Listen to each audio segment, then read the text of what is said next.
tivéssemos lido nenhuma obra espírita, se nós quiséssemos ser fiéis a Allan Kardec, nós teríamos pelo menos copiado o modelo dele. Qual foi o modelo dele? Perguntas e respostas.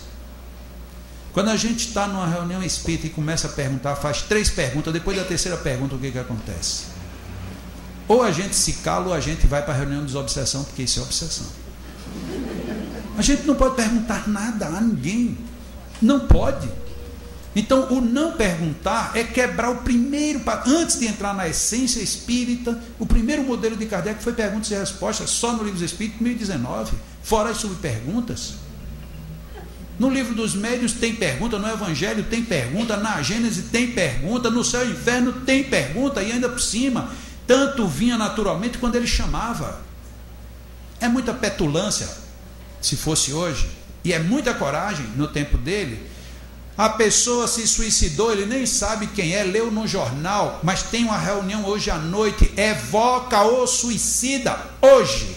E ele veio, e ele deu demonstração de que era ele. E aí a gente simplesmente teoriza, um suicida assim que se mata, ele fica inacessível. Se esqueceram de dizer isso para o senhor Allan Kardec. Ele não sabia disso. Parece aquela hipótese. O besouro, ele não tem nenhuma estrutura aerodinâmica que possibilite que ele voe. Mas como ele não estudou aerodinâmica, ele voa. Foi o que aconteceu com Kardec. Kardec não conhecia as regras que viriam depois. E como ele não conhecia, ele foi fazendo. Ele evocou o colega dele, o senhor Sanson, desencarnou Sanson, e o próprio Sanson disse: no dia que eu desencarnar, me evoque, porque eu quero falar como foi a minha desencarnação. E o que é que Allan Kardec faz? Evoca o colega que acabou de desencarnar. E ele vem, e ele dá demonstração de que é ele mesmo. Nós fazemos isso. Hoje nas nossas casas espíritas, se tiver um médium que começa, tem uma Maria de Jesus aqui, tem um espírito que é mais ou menos assim, começou, vai degringolar. Vai degringolar sim, porque hoje a gente faz um espiritismo sem espíritos. E fazemos passes sem magnetizadores e sem magnetismo. E a gente vai parar onde desse jeito? Eu não estou aqui jogando bomba nas costas de ninguém, mas ou a gente acorda para a realidade da doutrina que a gente diz seguir, ou amanhã a gente vai estar completamente desconfigurado. Eu não estou querendo que ninguém pense exatamente como eu penso, nem muito menos faça do jeito que eu faço, mas que precisamos rever o que o senhor Allan Kardec e os espíritos disseram, precisamos. Do contrário, depois a gente vai ficar muito complicado para se justificar, não para os outros, mas para nós mesmos. Como é que eu vou poder dizer eu fui espírita há 40 anos e não fiz nada do jeito que era para ser feito? Mas por que você não fez? Ah, porque fulano me ensinou, porque o espírito, porque o guia. Sim, e os livros? Você não tinha os livros? Porque há 400, 500 anos ninguém podia ler livro, porque não tinha, e os que tinham eram proibidos. Mas hoje os livros são totalmente abertos para quem queira. Que desculpa nós temos? Ah, mas esses livros clássicos ninguém nunca traduziu. Pois é, mas a gente nem pergunta por quê. A gente não pergunta por que as grandes editoras que já publicaram esses magnetizadores não publicam mais nenhum deles. Por que será que esse pessoal não publica isso? Onde é que está o desconforto? O desconforto é o da investigação, porque vai colocar em xeque uma prática que eu ensinei. Eu ensinei que era assim, e agora eu estou vendo que não é mais assim. Por quê? Estão os espíritos dizendo que é diferente. Se espiritismo e magnetismo são uma única só ciência, como é que eu consigo ser espírita sem magnetismo? E como é que tem casas no Brasil que diz aqui não entra magnetismo? Coitado, então não entrou o espiritismo também. Mas vamos andando aqui mais. Eu tenho até que horas mesmo falando isso? Até às 10? Vocês aguentam mesmo? Olha que eu não estou falando porta, não está doendo aí os ouvidos não de vocês, esse meu sotaque aqui meio batistaca, não? Ah, beleza. Então a gente fica aqui papeando até...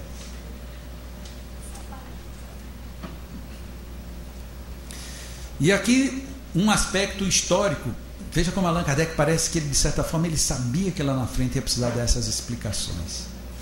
O magnetismo preparou o caminho do espiritismo, e os rápidos progressos desta última doutrina são incontestavelmente devidos à vulgarização das ideias sobre a primeira. Ou seja, o Espiritismo, de saída, no dizer aí de Allan Kardec, ele deve ter decolado ao magnetismo, porque foi o magnetismo quem preparou o caminho para o Espiritismo. E ele ali dizendo isso, ele não só reconhece, como de uma certa forma presta louvores ao magnetismo. E aí ele fala dos fenômenos magnéticos, ou seja, da ação magnética propriamente dita, do sonambulismo e do êxtase. Êxtase, voltou de novo a história. Às manifestações espíritas há apenas um passo. Sua conexão é tal que, por assim dizer, é impossível falar de um sem falar do outro.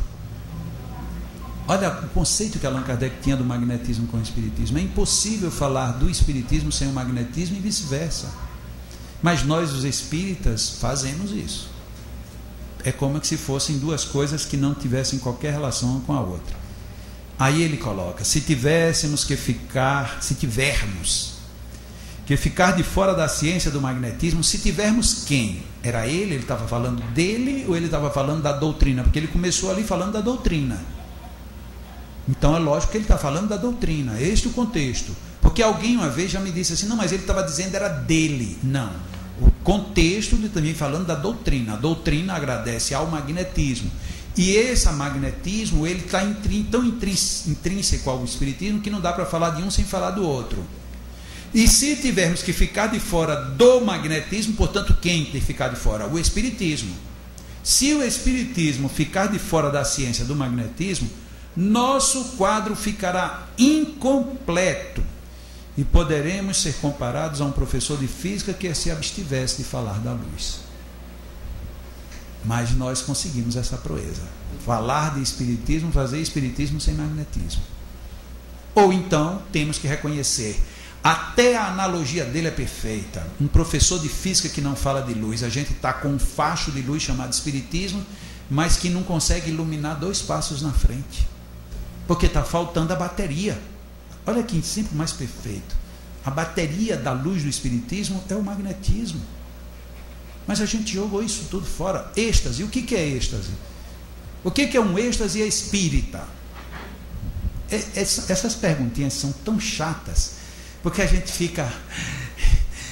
começa a ter crises de apneia, parece até asma, porque, mas meu Deus, eu li isso e ninguém fala do que é êxtase. Por que ninguém fala do que é êxtase? Porque a gente tem medo que alguém comece a exercitar isso e chegue lá. Aí quer dizer que a gente pode chegar numa situação de êxtase? Pode. A definição liminar, não é nem definição, a sequência liminar para se chegar ao êxtase. Primeiro ponto, dupla vista. Quando a dupla vista aprofunda, ela deságua no sonambulismo. E quando o sonambulismo aprofunda no último nível, chega-se ao êxtase. Mas se a gente já cortou lá no começo a dupla vista, como é que a gente vai querer saber de êxtase nunca? Sonambulismo hoje a gente trocou por desdobramento. Não, fulano teve um desdobramentozinho. E aí a gente, sem querer, a gente mudou. Assim como uma palavra que Allan Kardec usa e todos os magnetizadores, vontade. Eu costumo brincar muito com isso. Ó, essa cadeira aqui, aquela. Outras ali tem... Aqui tá, todas aquelas ali, ó, estão ocupadas por pessoas de boa vontade. Tiveram a maior boa vontade de vir. Mas os que vieram foram os que tiveram vontade. Porque quem move a gente é a vontade, não é a boa vontade, não. Aí a gente, no meio espírita, a gente peca de novo aí. Ah, nós estamos precisando de trabalhadores de boa vontade. E eu digo, lá no Leão eu não quero nenhum. Trabalhador de boa vontade eu não quero nenhum. Eu quero de vontade, que venha, mas que venha de verdade. E para não pensarem que é mentira ou brincadeira, lá no Leão nós temos trabalhadores de várias casas espíritas. Várias.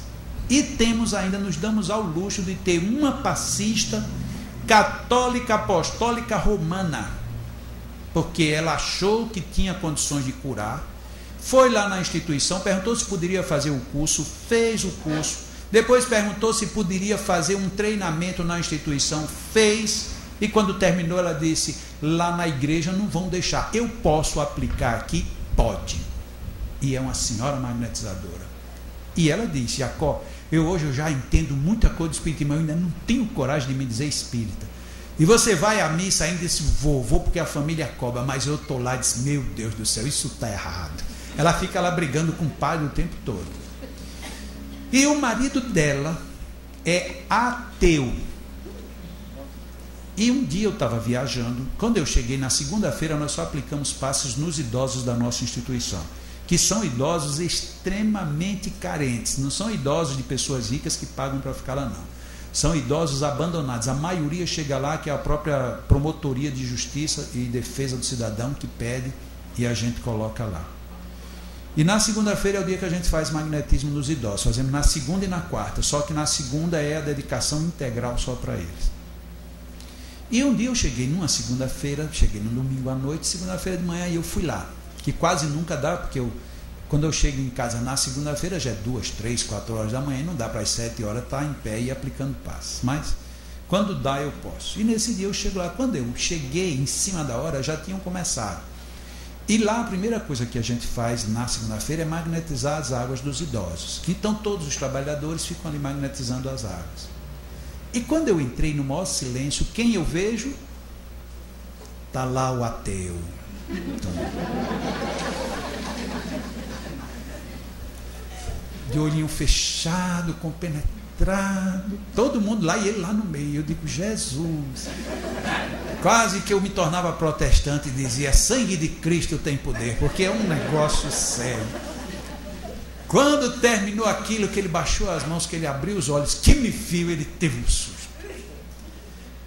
Aí terminou ali, ele foi saindo, eu digo: vem cá. Disse: não, Jacó, não, vem cá, porque que está vendo? Ele já é um senhor de seus 75 anos.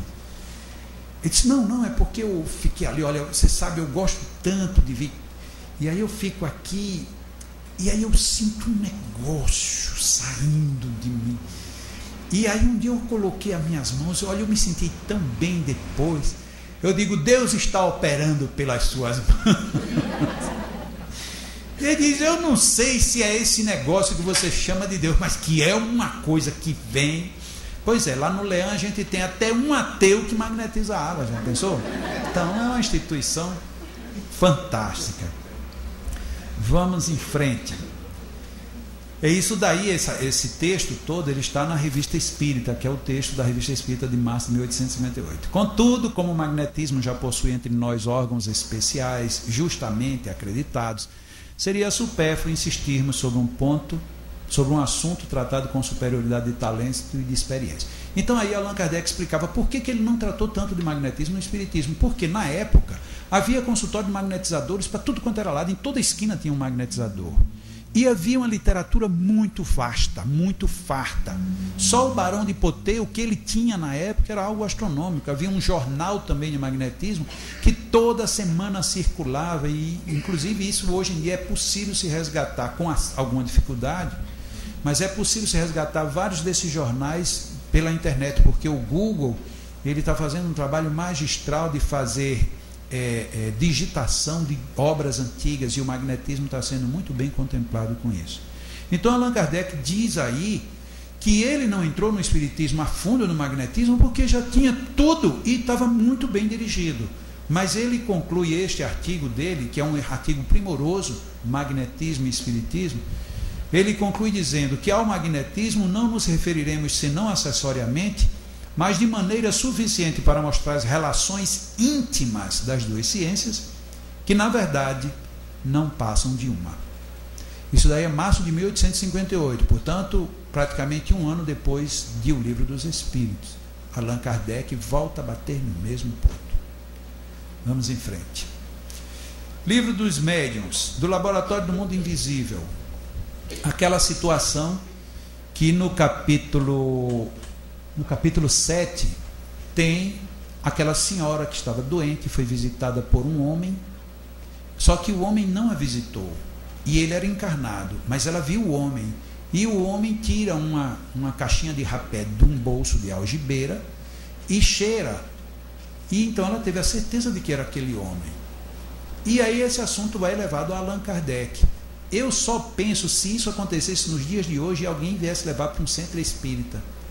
Eu estava lá doente, entrou um homem no meu quarto, e o homem tirou